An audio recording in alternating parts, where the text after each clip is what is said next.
ज्ञान वाणी का नव उपहार, पहुंची शिक्षा के द्वार, पढ़ी लिखी और बनी कुशल, ज्ञान वाणी का उद्देश्य सफल। ज्ञान वाणी। नमस्कार। साप्ताहिक ज्ञान पत्रिका के इस अंक में आप सभी का स्वागत, अभिवादन। मैं हूं आपके साथ अशोक शर्मा। साप्ताहिक ज्ञान पत्रिका के नवीन अंक में आइए आपको बता दें क्या है खास हमारे पास आप सबके लिए। आज के अंक में हम आपके लिए लाए हैं शिक्षा, करियर, ज्ञान, रोजगार और इतिहास से जुड़ी जानकारियों के अलावा इग्नू और अन्य विश्वविद्यालयों से जुड़ी शिक्षा जगत की गतिविधियां, राष्ट्रीय और अंतर्राष्ट्रीय शैक्षिक गतिविधियों के साथ साथ ज्ञान विज्ञान से जुड़ी तमाम जानकारियां, और साथ ही हम आपके साथ साझा करते हैं रोजगार की संभावनाएं। दोस्तों, हमारी कोशिश रहती है कि हम आप तक ये तमाम जानकारियां पहुंचाते रहें, और इसी सिलसिले को जारी रखते हुए आइए शुरुआत करते हैं आज के इस कार्यक्रम की। सबसे पहले सुनते हैं शिक्षा जगत की मुख्य जानकारियां। इग्नू में जून टर्म एंड एग्जाम 2023 के लिए फॉर्म भरने की अंतिम तारीख बढ़ी। इग्नू ने जून टर्म एंड एग्जाम 2023 की डेटशीट जारी की।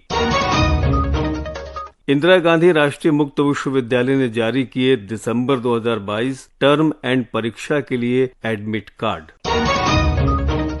इग्नू दे रहा है आपको फारसी भाषा में सर्टिफिकेट पाने का मौका। जानेंगे इंदिरा गांधी राष्ट्रीय मुक्त विश्वविद्यालय के कृषि विद्यापीठ से संबंधित महत्वपूर्ण कोर्स के बारे में।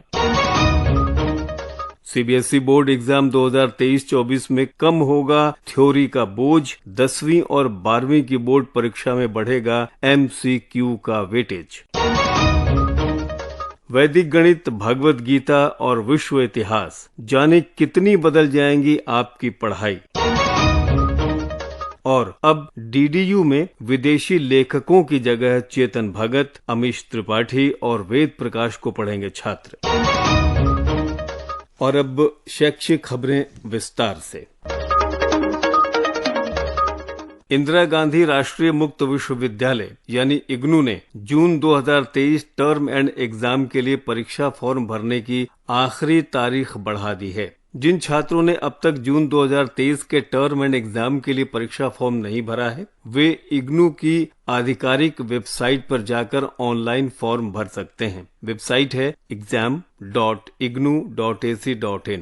इग्नू द्वारा जारी ऑफिशियल नोटिफिकेशन के अनुसार छात्र अब जून 2023 टीईई यानी टर्म एंड एग्जाम के लिए परीक्षा फॉर्म 13 अप्रैल तक भर सकते हैं। बता दें कि 15 अप्रैल तक एग्जाम फॉर्म भरने वाले छात्रों से कोई लेट फीस नहीं ली जाएगी। हालांकि 16 से 25 अप्रैल के बीच एग्जाम फॉर्म जमा करने वालों से 500 रुपए लेट फीस ली जाएगी, जबकि 26 अप्रैल के बाद टीईई यानी टर्म एंड एग्जामिनेशन का फॉर्म भरने पर लेट फीस बढ़कर 1100 रुपए हो जाएगी। अब ये जान लें कि कैसे भरें इग्नू जून 2023 term and exam form. Step 1, छात्र सबसे पहले इग्नू की इस आधिकारिक वेबसाइट यानी exam.ignu.ac.in पर जाएं। स्टेप 2, इसके बाद परीक्षा फॉर्म भरने के लिए दिए गए लिंक पर क्लिक करें। स्टेप 3, अब आप दिए गए निर्देशों को ध्यान से पढ़ें और फिर सेल्फ डिक्लेरेशन का चयन करने के बाद परीक्षा फॉर्म भरने के लिए आगे बढ़ें। और स्टेप 4, इसके बाद आप सिक्योरिटी कोड के साथ अपना एनरोलमेंट नंबर, प्रोग्राम और परीक्षा केंद्र दर्ज करें। इग्नू ने अपनी आधिकारिक वेबसाइट ignu.ac.in पर नई डेट शीट उपलब्ध करा दी है। नए शेड्यूल के अनुसार इग्नू जून टर्म एंड एग्जामिनेशन परीक्षा 2023 1 जून से शुरू होगी और 6 जुलाई 2023 तक चलेगी। परीक्षा 2 पालियों में आयोजित की जाएगी। पहली पाली सुबह 10 बजे से दोपहर 1 बजे तक और दूसरी पारी दोपहर 2 बजे से आयोजित की जाएगी शाम 5 बजे तक। डेटशीट डाउनलोड करने के लिए उम्मीदवार इन सरल चरणों का पालन कर सकते हैं। जैसे इग्नू जून टीईई 2023 कैसे डाउनलोड करें, आइए आपको बता दें। इग्नू की आधिकारिक साइट ignu.ac.in पर जाएं। होम पेज पर उपलब्ध इग्नू टी जून 2023 संशोधित अस्थायी डेटशीट लिंक पर क्लिक करें। अब एक नई PDF फाइल खुलेगी जहां उम्मीदवार तारीखों की जांच कर सकते हैं। पृष्ठ को डाउनलोड करें और आगे की आवश्यकता के लिए इसकी एक हार्ड कॉपी अपने पास रखें। विश्वविद्यालय ने निर्देश दिया है कि आपके कार्यक्रम के प्रावधान के अनुसार पाठ्यक्रमों में आवश्यक संख्या में असाइनमेंट देव तिथि तक प्रस्तुत किए जाने चाहिए। संशोधित डेटशीट फरवरी 2023 में भी जारी की गई थी। अधिक संबंधित विवरण के लिए उम्मीदवार इग्नू की आधिकारिक साइट देख सकते हैं। इंदिरा गांधी राष्ट्रीय मुक्त विश्वविद्यालय यानी इग्नू ने ऑनलाइन प्रोग्राम के लिए दिसंबर सेशन परीक्षा TEE का हॉल टिकट जारी कर दिया है। एडमिट कार्ड को आधिकारिक वेबसाइट पर जाकर जारी किया गया है। उम्मीदवार अपने दिसंबर टर्म एंड एग्जाम के लिए एडमिट कार्ड को आधिकारिक वेबसाइट ignu.ac.in पर जाकर डाउनलोड कर सकते हैं। कैंडिडेट्स डायरेक्ट लिंक से भी एडमिट कार्ड को डाउनलोड कर सकते हैं। बता दें कि उन्हें एडमिट कार्ड को डाउनलोड करने के लिए लॉगिन विंडो में अपनी नामांकन संख्या और कार्यक्रम का नाम उपयोग करना होगा। इस परीक्षा को 2 शिफ्टों में आयोजित किया जाएगा। पहली शिफ्ट सुबह 10 बजे से दोपहर 1 बजे तक और दूसरी दोपहर 1 बजे से शाम 5 बजे तक चलेगी। इंदिरा गांधी राष्ट्रीय मुक्त विश्वविद्यालय के कृषि विद्यापीठ से ऐसे ढेर सारे कार्यक्रम संचालित किए जाते हैं जहां कृषि से जुड़े शिक्षार्थी विभिन्न कार्यक्रमों में एडमिशन लेकर अध्ययन कर सकते हैं। जानकारी दे रहे हैं इग्नू के स्कूल ऑफ एग्रीकल्चर से डॉक्टर मुकेश कुमार। मैं आज जो हमारा एक बहुत ही महत्वपूर्ण प्रोग्राम है डिप्लोमा इन वाटरशेड मैनेजमेंट, उसके बारे में जानकारी शेयर करना चाहता हूं। हम सभी लोग जानते हैं पानी कितना महत्वपूर्ण है। आज के दिन यदि हम बात करते हैं पानी की, तो गर्मियों का समय शुरू हो चुका है और पानी कितना महत्वपूर्ण है, पानी के बगैर जीवन इस पृथ्वी पर संभव नहीं है। तो इसी दिशा में इंदिरा गांधी राष्ट्रीय मुक्त विश्वविद्यालय ने 2 कार्यक्रम चला रखे हैं, जिसमें है एक certificate in water harvesting and management और दूसरा है diploma in watershed management. Certificate programme जो है वो 6 महीने का प्रोग्राम है और डिप्लोमा प्रोग्राम जो है वो 1 साल का प्रोग्राम है। दोनों में ही पानी को कैसे मैनेज करना है इसके बारे में आपको समझाया जाता है, पढ़ाया जाता है। दोनों ही प्रोग्राम बहुत महत्वपूर्ण है। सर्टिफिकेट प्रोग्राम में 4 कोर्सेज हैं, जबकि डिप्लोमा प्रोग्राम में 8 कोर्सेज हैं और दोनों में ही प्रैक्टिकल कंपोनेंट भी इन्वॉल्व है। तो जो भी विद्यार्थी पानी के बारे में ज्यादा जानकारी लेना चाहते हैं वो इन दोनों ही कार्यक्रमों में अपने समय के हिसाब से इन सर्टिफिकेट और डिप्लोमा प्रोग्राम में दाखिला ले सकते हैं। जब हम एम्प्लॉयमेंट की बात करते हैं, क्योंकि जब हम कोई पढ़ाई कर रहे हैं तो उससे आगे क्या क्या अपॉर्चुनिटीज हो सकती हैं वो बहुत महत्वपूर्ण है। जैसे ये डिप्लोमा इन वाटरशेड मैनेजमेंट है, पानी के बारे में भारत सरकार का अपने आप में बहुत फोकस है। तो जो हमारा सर्टिफिकेट प्रोग्राम है वो छोटा प्रोग्राम है, 6 महीने का प्रोग्राम है। उसका मेन जो उद्देश्य है वो है हमें जन जन को पानी के महत्व के बारे में जागरूक करना, उसके बारे में जनता को, समाज को कि कैसे पानी बचाया जा सकता है, क्योंकि जल है तो कल है, ये हम सभी सुनते हैं। तो जल को बचाना बहुत ही महत्वपूर्ण है। तो जो भी रियल एस्टेट में लोग काम कर रहे हैं, जब हम सुनते हैं सरकार भी फोकस कर रही है, तो रेन वाटर हार्वेस्टिंग का प्रोजेक्ट लगाना जरूरी है। तो असिस्टेंट लेवल पे जो सर्टिफिकेट कंप्लीट कर लेंगे वो असिस्टेंट लेवल पे रियल एस्टेट में काम कर सकते हैं। सरकारी संस्थाएं हैं जो रेन वाटर हार्वेस्टिंग पे काम कर रही हैं, सरकारी जितनी भी मिनिस्ट्रीज हैं, जितने भी सेंट्रल ग्राउंड वाटर बोर्ड है, वहां पे भी आप असिस्टेंट लेवल पे काम कर सकते हैं। ऐसे जब हम डिप्लोमा की बात करते हैं तो डिप्लोमा इन वाटरशेड मैनेजमेंट एक हॉलिस्टिक कॉन्सेप्ट कि आप कैसे हॉलिस्टिक वे में जो लोग रूरल एरियाज में रह रहे हैं या जो वाटरशेड बेनिफिशियरीज हैं उनकी लाइवलीहुड कैसे आप सस्टेन कर सकते हैं, तो उसमें काम करते हैं। तो इसमें जो कोर्सेज हैं वो बड़े ही इंपॉर्टेंट कोर्सेज हैं। Indira Gandhi national open university यानी इग्नू जुलाई सत्र से पर्शियन भाषा में सर्टिफिकेट कोर्स शुरू कर रही है। इस कोर्स में विद्यार्थियों को पढ़ाई के साथ फारसी संस्कृति के बारे में भी बताया जाएगा। इग्नू प्रबंधन के मुताबिक स्कूल ऑफ फॉरेन लैंग्वेज यानी SOFL open and distance learning से सर्टिफिकेट इन पर्शियन लैंग्वेज की पढ़ाई कराएगा। कोर्स में दाखिले के लिए 12वीं कक्षा में उत्तीर्ण होना अनिवार्य है। 18 वर्ष से अधिक आयु वर्ग के उम्मीदवार आवेदन कर सकते हैं। पढ़ाई का माध्यम अंग्रेजी और पर्शियन होगा। 16 क्रेडिट और 6 महीने के कोर्स को पूरा करने की समय सीमा 2 साल रहेगी। इग्नू इस सर्टिफिकेट कोर्स में दाखिला जुलाई और जनवरी सत्र दोनों में करेगा। CBSE बोर्ड एग्जाम 2023-24 कम होगा थ्योरी का बोझ। जी हां, न्यू एजुकेशन पॉलिसी यानी NEP 2020 के तहत भारतीय एजुकेशन सिस्टम में कई बड़े बदलाव होने वाले हैं, जिसकी कवायद शुरू हो चुकी है। केंद्रीय शिक्षा मंत्रालय ने नेशनल करिकुलम फ्रेमवर्क यानी NCF की सिफारिशों का प्री ड्राफ्ट जारी किया है। इस मसौदे में 2024 में होने वाली CBSE बोर्ड परीक्षा का वेटेज सिस्टम भी शामिल है। इसके मुताबिक मल्टीपल चॉइस बेस्ड क्वेश्चन यानी MCQ का वेटेज बढ़ाया जा सकता है, जिससे छात्रों पर बोझ कम होगा। CBSE 10वीं और 12वीं की बोर्ड परीक्षा 2024 में शॉर्ट और लॉन्ग क्वेश्चंस को कम और मल्टीपल चॉइस क्वेश्चन ज्यादा पूछने का प्लान है। बोर्ड की नई एजुकेशन पॉलिसी 2020 के मद्देनजर रट्टा मार पढ़ाई को खत्म किया जाएगा। साल 2023-24 की 10वीं की बोर्ड परीक्षा में MCQ का पेपर वेटेज 50% और 12वीं का पेपर वेटेज 40% हो सकता है। वैदिक गणित, भागवत गीता और विश्व इतिहास। आइए आपको बता दें कितनी बदल जाएगी आपकी पढ़ाई। नई शिक्षा नीति NEP 2020 यानी न्यू एजुकेशन पॉलिसी के जरिए करीब 36 साल बाद भारतीय शिक्षा नीति में कई बड़े बदलाव होने जा रहे हैं। इसका मुख्य उद्देश्य बच्चों को शिक्षित, प्रोत्साहित और प्रबुद्ध करना है। NEP में पिछली शिक्षा नीति से संशोधन, अनुसंधान, नवाचार और गुणवत्ता लाने की कोशिश की जाएगी। NEP के तहत छात्रों की किताबें अगस्त 2023 तक तैयार हो जाएंगी। हाल ही में नेशनल करिकुलम फ्रेमवर्क की संचालन समिति की बैठक में कई जरूरी बदलावों पर हुई चर्चा, जो 2023-24 के एकेडमिक सेशन में लागू होंगी। प्राइमरी और हायर सेकेंडरी क्लासेस के सिलेबस में भी बदलाव किए जा रहे हैं। NEP के तहत छात्रों के लिए नई किताबों में विश्व इतिहास, वैदिक गणित और भगवत गीता के श्लोकों जैसे विभिन्न ग्रंथों को जोड़ा जाएगा। हायर सेकेंडरी क्लासेस की नई किताबों में छात्रों को विश्व इतिहास में ग्रीस से लेकर मगध का इतिहास पढ़ाया जाएगा। धार्मिक सुधारों की जानकारी दी जाएगी और भारत के प्रमुख दार्शनिक स्कूलों को जोड़ा जाएगा।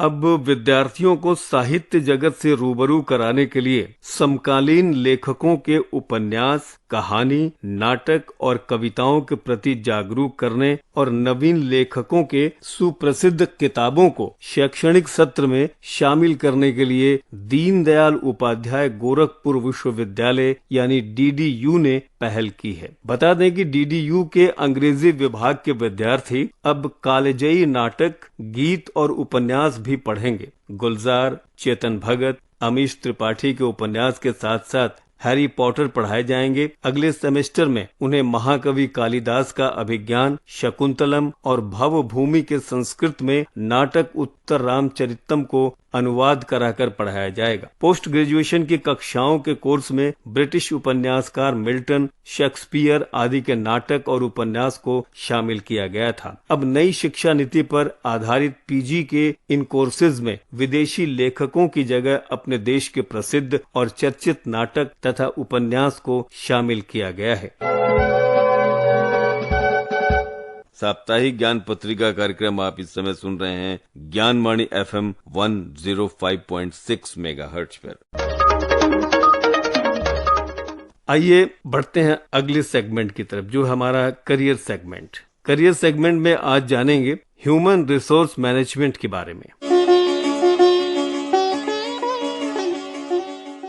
आजकल सभी तरह के संगठनों में HR मैनेजर की नियुक्ति की जाती है, चाहे वो हॉस्पिटल हो या अन्य company, college, university, private firm, हर जगह पर ह्यूमन रिसोर्स मैनेजर के लिए जॉब के अवसर रहते हैं। इस सेक्टर में करियर के ढेरों अवसर हैं। मैन्युफैक्चरिंग और सर्विस से जुड़ी हर इंडस्ट्री में HR डिपार्टमेंट जरूर होता है। आप इन सभी जगहों पर जॉब की तलाश कर सकते हैं। फिलहाल आज के समय में ऐसा कोई भी सेक्टर नहीं है जहां पर HR डिपार्टमेंट न हो, और इन जगहों पर काम करने के लिए HR मैनेजर की नियुक्ति की जाती है। इसलिए इसमें करियर स्कोप को लेकर कहीं कोई संदेह नहीं है। अगर आपके अंदर टैलेंट है तो आपको जॉब के लिए भटकना नहीं पड़ेगा। जानते हैं इन पदों पर कार्य करने के अवसर आपको कहां से मिल सकते हैं। HR recruiter, HR journalist, compensation manager, HR specialist, technical recruiter, training and development manager और एम्प्लॉय रिलेशंस मैनेजर। किसी भी संस्थान में एचआर को अपनी कंपनी या संगठन के कर्मचारियों की भलाई से संबंधित कार्य देखने होते हैं। कर्मचारियों की नियुक्ति करना, उनका इंटरव्यू लेना, कर्मचारियों की सैलरी, कंपनसेशन और leave policy, employees rules and regulation, discipline कायम करने आदि कार्य इनको ही देखने होते हैं। चाहे कोई भी मल्टीनेशनल कंपनी हो या स्मॉल लेवल की इंडस्ट्री, उसको सही तरह से चलाने में एचआर डिपार्टमेंट रीढ़ की हड्डी की तरह काम करता है। एचआर मैनेजर अपनी कंपनी का अहम हिस्सा बन जाते हैं, जो अपनी कंपनी की भलाई के साथ एम्प्लॉय की भलाई के बारे में भी सोचते हैं। किसी भी कर्मचारी के रिक्रूटमेंट से लेकर और जब तक वो उस संगठन में काम करता है, उसकी salary, training, approval, promotion, grievances आदि सारी जिम्मेदारी एचआर डिपार्टमेंट की हो जाती है। कोई भी स्टूडेंट 10+2 के बाद डिप्लोमा इन एचआर मैनेजमेंट कर सकते हैं। ये कोर्स 6 महीने से लेकर 2 साल तक का हो सकता है। इन कोर्स को आप गवर्नमेंट पॉलिटेक्निक कॉलेज से भी कर सकते हैं। इसके लिए पॉलिटेक्निक ज्वाइंट एंट्रेंस एग्जाम देना होगा। इसमें कैंडिडेट 12वीं के बाद MBA इन HR या BA इन HRM कोर्स कर सकते हैं। इन कोर्स की अवधि 3 साल की होती है। इसमें अच्छे कॉलेज में प्रवेश के लिए एंट्रेंस एग्जाम देना होता है। इसमें MBA इन HR, PGDM इन HR या MA इन HR कोर्स किए जा सकते हैं। इनकी अवधि 2 साल होती है। PG कोर्स करने के बाद आप इस सेक्टर में स्पेशलाइजेशन भी कर सकते हैं, जिसके बाद आपको इस फील्ड में शानदार करियर बनाने में काफी मदद मिलेगी। स्पेशलाइजेशन करने के बाद आपको उस सेक्टर में महारत हासिल हो जाती है, इसलिए इसके बाद आपको अच्छी जॉब मिल जाती है। एचआर डिपार्टमेंट में मुख्य काम रिक्रूटमेंट और स्टाफिंग से रिलेटेड होता है। इसमें स्पेशलाइजेशन के बाद आप एम्प्लॉइज को हायर करने में विशेषज्ञ हो जाएंगे, जिससे आप कंपनी के लिए अच्छे कर्मचारी हायर कर सकते हैं। वैसे तो इन कोर्स के लिए इंडिया में इंस्टीट्यूट की कमी नहीं है, लेकिन अच्छे संस्थानों में एडमिशन पाने के लिए आपको काफी मेहनत करनी पड़ सकती है। हर साल NIRF बेस्ट इंस्टीट्यूट की रैंकिंग जारी करता है। अगर आप ह्यूमन रिसोर्स मैनेजमेंट कोर्सेज करते हैं तो आप इस क्षेत्र में आसानी से उज्जवल करियर बना सकते हैं। कहाँ से कर सकते हैं आप? संस्थान के बारे में हम आपको बता दें। इग्नू यानी इंदिरा गांधी राष्ट्रीय मुक्त विश्वविद्यालय नई Delhi, Indian institute of management Bangalore, Ahmedabad, Kozhikode, Lucknow, Calcutta technology, Delhi, Kharagpur, Bombay, Roorkee, अंतर्राष्ट्रीय प्रबंधन संस्थान नई Delhi, international school of business and media Pune और प्रबंधन विकास संस्थान गुरुग्राम। तो ये थी जानकारी करियर सेगमेंट के बारे में। अभी हमने जाना कैसे बना सकते हैं ह्यूमन रिसोर्स मैनेजमेंट में अपना करियर सेगमेंट के तहत। FM 105.6 मेगाहर्ट्ज पर आप सुन रहे हैं ज्ञानवाणी और इस वक्त प्रोग्राम है साप्ताहिक ज्ञान पत्रिका। आइए अब आपको बता दें कहां कहां है रोजगार की संभावनाएं, यहां कहां कहां उम्मीद के दरवाजे आपके लिए खुल सकते हैं। National institute of education planning and administration में मशीन ऑपरेटर के पद के लिए आवेदन आमंत्रित हैं। अंतिम तारीख है 8 मई 2023। अधिक जानकारी के लिए संस्थान की वेबसाइट लॉगिन करिए www.nipa.ac.in। Institute of economic growth में प्रोफेसर के पद के लिए आवेदन आमंत्रित किए गए हैं। अंतिम तारीख है 10 मई 2023। वेबसाइट है www.iegindia.org। Broadcasting engineering consultant India limited में नेटवर्क एडमिनिस्ट्रेशन के पोस्ट के लिए आवेदन आमंत्रित की गई है। 24 अप्रैल 2023 अंतिम तारीख है। अधिक जानकारी के लिए वेबसाइट देखिए www.becil.com। United Nations Development Programme में एडमिशन और फाइनेंस एसोसिएट के पद के लिए आवेदन आमंत्रित किए गए हैं। 1 मई 2023 अंतिम तिथि है। वेबसाइट देखिए संस्थान की। अधिक जानकारी लेना चाहते हैं तो www.undp.org। Sports authority of India में मैनेजर की पोस्ट के लिए आवेदन आमंत्रित हैं। 28 अप्रैल 2023 इस पद के लिए अंतिम तारीख निर्धारित की गई है। अधिक जानकारी के लिए संस्थान की वेबसाइट है www.sportsauthority.of.india.nic.in। ये थी रोजगार संबंधी सूचनाएं। साप्ताहिक ज्ञान पत्रिका इस समय श्रोता ज्ञानवाणी एफएम से सुन रहे हैं 105.6 मेगाहर्ट्ज पर। और अब आइए जानते हैं क्यों रहा पिछला सप्ताह इतिहास के पन्नों में खास। 9 अप्रैल 1667 को पेरिस में पहली बार पब्लिक आर्ट प्रदर्शनी लगाई गई। 10 अप्रैल 1889 में रामचंद्र चटर्जी गर्म गुब्बारे में उड़ान भरने वाले पहले भारतीय बने। बात करें 11 अप्रैल की तो 11 अप्रैल 1827 को भारतीय सामाजिक कार्यकर्ता, विचारक, जाति विरोधी, समाज सुधारक और लेखक महात्मा ज्योतिबा फूले का जन्म हुआ। 12 अप्रैल 1957 में सोवियत संघ ने पहला मानव निर्मित उपग्रह बाह्य अंतरिक्ष में प्रक्षेपित किया था। ये दिन अंतरिक्ष विज्ञान के लिए बहुत महत्व रखता है, इसलिए 12 अप्रैल को अंतरिक्ष उड़ान वर्षगांठ मनाई जाती है। 13 अप्रैल सन 1952 में स्वतंत्र भारत की पहली संसद का सत्र शुरू हुआ। 14 अप्रैल 1891 में भारतीय संविधान के निर्माता डॉक्टर बाबा साहेब भीमराव अंबेडकर का जन्म हुआ। और 15 अप्रैल 1948 को हिमाचल प्रदेश की स्थापना हुई। ये था बीता सप्ताह क्यों रहा इतिहास के पन्नों में खास। ज्ञानवाणी एफएम 105.6 मेगाहर्ट्ज पर आप साप्ताहिक ज्ञान पत्रिका कार्यक्रम सुन रहे हैं।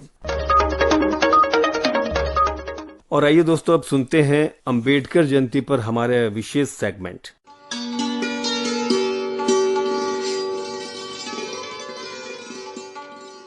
संविधान निर्माता के तौर पर प्रसिद्ध डॉक्टर बाबा साहेब भीमराव अंबेडकर की जयंती हर साल 14 अप्रैल के दिन मनाई जाती है। बाबा साहेब की जयंती को पूरे देश में लोग मनाते हैं। डॉक्टर भीमराव अंबेडकर को भारत रत्न से सम्मानित किया जा चुका है। उनका पूरा जीवन संघर्षरत रहा है। उन्होंने भारत की आजादी के बाद देश के संविधान के निर्माण में अभूतपूर्व योगदान दिया। बाबा साहब ने कमजोर और पिछड़े वर्ग के अधिकारों के लिए पूरा जीवन संघर्ष किया। डॉक्टर अंबेडकर सामाजिक नवजागरण के अग्रदूत और समता मूलक समाज के निर्माण करता थे। अंबेडकर समाज के कमजोर, मजदूर, महिलाओं आदि को शिक्षा के जरिए सशक्त बनाना चाहते थे। इसी कारण डॉक्टर भीमराव अंबेडकर की जयंती को भारत में समानता दिवस और ज्ञान दिवस के रूप में मनाया जाता है। डॉक्टर भीमराव अंबेडकर का जन्म मध्य प्रदेश के एक छोटे से गांव महू में 14 अप्रैल 1891 में हुआ था। हालांकि उनका परिवार मूल रूप से रत्नागिरी जिले से ताल्लुक रखता था। अंबेडकर के पिता का नाम रामजी मालोजी सकपाल था, वहीं उनकी माता भीमाबाई थीं। डॉक्टर अंबेडकर महार जाति के थे। ऐसे में उन्हें बचपन से ही भेदभाव का सामना करना पड़ा। बाबा साहब बचपन से ही बुद्धिमान और पढ़ाई में अच्छे थे। हालांकि उस दौर में छुआछूत जैसी समस्याएं व्याप्त होने के कारण उनकी शुरुआती शिक्षा में काफी परेशानी आई, लेकिन उन्होंने जात पात की जंजीरों को तोड़ अपनी पढ़ाई पूरी की। मुंबई के एलिफिंस्टन रोड पर स्थित सरकारी स्कूल में वो पहले अछूत छात्र थे। बाद में 1913 में अंबेडकर ने अमेरिका में कोलंबिया यूनिवर्सिटी से आगे की शिक्षा ली। ये एक बड़ी उपलब्धि थी कि साल 1916 में बाबा साहब को शोध के लिए सम्मानित किया गया था। लंदन में पढ़ाई के दौरान उनकी स्कॉलरशिप खत्म होने के बाद वो स्वदेश वापस आ गए और यहीं मुंबई के सिडनेम कॉलेज में प्रोफेसर के तौर पर नौकरी करने लगे। 1923 में उन्होंने एक शोध पूरा किया था, जिसके लिए उन्हें लंदन यूनिवर्सिटी ने डॉक्टर ऑफ साइंस की उपाधि दी थी। बाद में साल 1927 में अंबेडकर ने कोलंबिया यूनिवर्सिटी से भी पीएचडी पूरी की। अंबेडकर के राजनीतिक जीवन की बात करें तो उन्होंने लेबर पार्टी का गठन किया था, संविधान समिति के अध्यक्ष रहे। आजादी के बाद कानून मंत्री नियुक्त किया गया। बाबा साहब राज्यसभा से 2 बार सांसद चुने गए। वहीं 6 दिसंबर 1956 को डॉक्टर भीमराव अंबेडकर का निधन हो गया। उनके निधन के बाद साल 1990 में बाबा साहब को भारत का सर्वोच्च सम्मान भारत रत्न से सम्मानित किया गया। ज्ञान पत्रिका की टीम की ओर से संविधान निर्माता बाबा साहब भीमराव अंबेडकर को उनकी जयंती पर विनम्र श्रद्धांजलि, सादर नमन।